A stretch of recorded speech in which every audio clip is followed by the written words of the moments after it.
Welcome to the UT Update. I'm your host, Bev Banks. This is our first episode of the spring semester, and since we last saw you, the madness on campus has not stopped. Classes have started. I played in the only snowstorm UT will have this year, and white supremacists came to campus. Over winter break, members of the Traditionalist Workers' Party wrote hate speech on the rock. Then the TWP hosted an event on the Hill, and 250 counter-protesters showed out to fight against racism.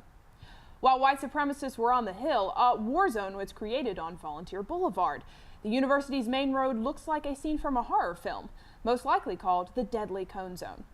Be careful because you may cross the street and fall into a big orange hole.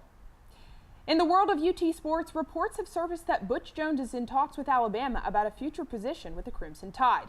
Butch Jones, are you not evolved for life? Sad! Speaking of sad, let's look now at our national news.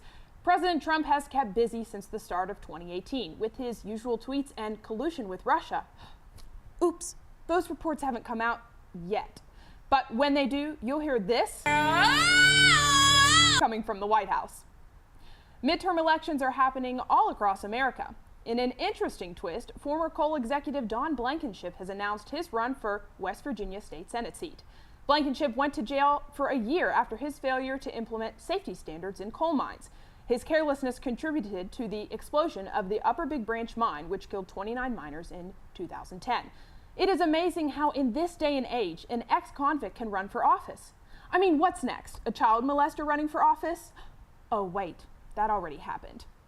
In other interesting news, there is one food that anyone and everyone would move mountains for: KFC fried chicken. In the United Kingdom, KFC stores did the one thing that set the country ablaze. They ran out of fried chicken.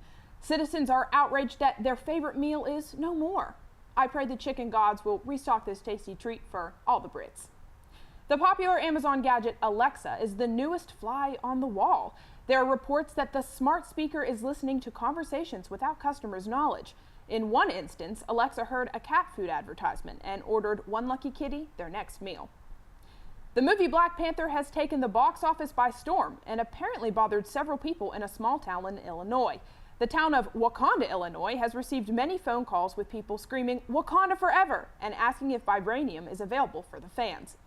Well, that's all for this week's edition of the UT Update. Have a lit week, UT.